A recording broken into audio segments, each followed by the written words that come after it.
I'm Jim Jefferies. I'm here with my partner in crime, Mr. Eddie Ifft. How are you today? I'm doing well, Jim. Thank you. What's wrong? Nothing's wrong. I just found out though that my friend got married this weekend. Our friend. Our friend, a good friend of ours both, Mickey D. Terrible name. Mickey D. Michael Dwyer. He's one of these guys that really funny bloke, drunk. Looks like he's borderline Down syndrome. Yeah. He could absolutely pose for border. He could be Jason's brother. Yeah. Jason, who we make fun of on the show all the time, who is our. He doesn't have a job. No, that's wrong. Jason has a job now. Yeah, I work today. He worked today. Did we say you could talk yet? No, I'll tell you what he said to me outside. We're outside, and he goes, I'm really, because he's fixing boats now. Another thing for his CV, he's fixing boats. And he said, yeah, man, I got up at 9 and I've been working all day. And I'm like, yeah, one day in a year. Oh, yeah, you're a fucking marathon man. Yeah. Anyway, you're talking about Mickey. So Mickey, who looks a lot like Jason, and he's a little slimmer than Jason. Mickey's a comedian out of Australia, lived in the UK with us, worked over in the UK. Really, really funny. Off stage, probably one of the funniest guys I've ever met in my entire life. And he met a girl recently. They're having a baby. They're getting married. He's one of my best friends in the entire world. And I find out this weekend that he got married. Yeah, you weren't invited because? Not invited. I have a feeling... I wasn't invited because I'm associated with you. I have a feeling that I wasn't invited because I think his wife doesn't like me. Well, see, this gets us onto a thing. I had my best childhood friend that I bullied for years and took him everywhere and all that other stuff. And his name's Colin Barton. If you want to reach me, Colin, if you're listening to us, my heart's still open to you. But he started dating a girl who despised me, and that's the last I ever saw of him. Yeah. Because women are cunts. Women will literally destroy a man and take him and separate him from all of his friends. Yeah, and it's happened to me many times. I don't blame them so much because I've been at weddings where I've been even best man at a wedding where the bride has come up to me during the wedding and said, twice this has happened to me, Eddie, you've ruined my wedding. The first time it happened, I was in Connecticut. The wedding was on the water. I was best man, my buddy Joe Wojak. I'm at his wedding, and we get back from the wedding. We're at the reception, and me and this other guy, forget his name, funny dude, we go take these kayaks that we see down on the beach, and we take them out into the water in our tuxedos, and we start paddling around.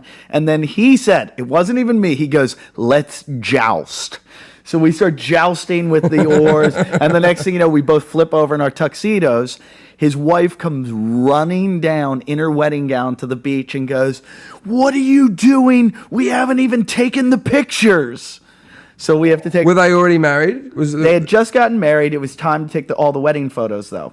And I'm soaking wet, and so she was mad at that. And then another friend of mine, I went to his wedding, and before he got married, I pulled him aside to tell him not to marry her.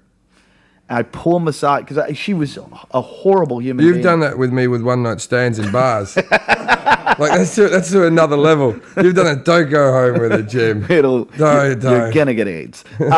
So I pull him aside and I said, "Hey, how you feeling?" And he goes, "I'm okay. I'm okay." I go, "You nervous?" And he goes, "No, not really." And I go, I really. You sure about this? And he said, yeah. I said, because, I'm not trying to be funny here, but you can end this right now. And I said, you can get out of this. Just say the word. No one's going to hate you. And he's like, what are you getting at? And I said, I'm just saying, think about this, because she was such a horrible human being. He goes, we got married a week ago. This is just the ceremony. And I go, I was just fucking with you. Yeah, she's lovely. Enjoy the future. Yeah. Oh, yeah. Yeah. So I've had that twice, and I've lost friends from it. My brother was married for a month. One of my brothers was married for a month. Which brother? Scott, the middle one, the nut job one. The cop. No, not the cop, the other one. Okay. Yeah, the crazy one. And he was married for 1 month to a bird who was dumb as dog shit. Thick as but family money, and it was big, huge wedding. And then he comes back from the honeymoon around America, and they go back to Australia, and she goes back to work, and she'd been back from work for like a week, and she comes back with a love bite on her neck. It turns out she'd been fucking some guy in the supply closet for years and years.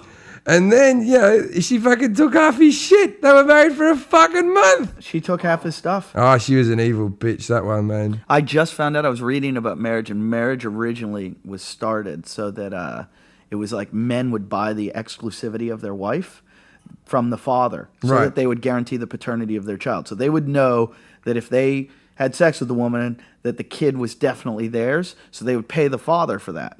And so we went from basically women being prostitutes, where you would buy them from their Right, father. but this has got to be over 2,000 years ago because marriage is in the Bible. So Yeah. But it went from being that originally to now, when you break up, they get half of your stuff. When really what it should be, you sell them back to their father. My girlfriend said to me, she goes, I'd be happy to have a prenup, and she goes, I'll be happy to have one. The thing is, you've earned all this money and everything, and if we ever broke up or anything, I think that you should get all your stuff, and I wouldn't ask for anything afterwards. The only thing is, we'd have to have a thing in the prenup that if you cheated on me, then I would get half. And I'm like, then why are we even having a prenup? Like that's gonna be the reason. That's the only thing that's gonna happen. Like, it's not gonna be like, oh, I can put up with misery for fucking years. How did she get half your brother's stuff if she cheated on you? Well, I don't know how it is in America, but in Australia, the courts see no guilt. They only decide on what's going to happen. They don't see right and wrong. Yeah, so because if she did something illegal, they're kind of like Jim. Well, the thing is, do you think you'll ever get married, Eddie? Part of me, I've always said I'm against marriage, but I almost feel like I have to, because I want to have kids someday. I feel like kids are like kissing the Blarney Stone. But this is what I You reckon. have to do it if you're in Ireland. You have to kiss the Blarney Stone. But what you don't know is that after work, the guys that work at the Blarney Stone piss all over it. And I feel like, but you have to do it. And I'm like, I'll have kids, but they're just going to piss all over me. That's what it's going to be. I think me and you should have kids, knock up some random girls, have the kids, and then we just live together, and they just assume that both of us are gay, and we just carry on as we've always been. Stop looking at me. Yeah, I don't. Lindsay, you are not going to be the Lindsay, mother of my you're the children. type of person I'd let mother, because you're very organised. Yeah, she'd be a good mother. Yeah, you'd be a good mother. Just be getting to the point of motherhood. I want the kids to look like me, obviously, and have my sense of humour.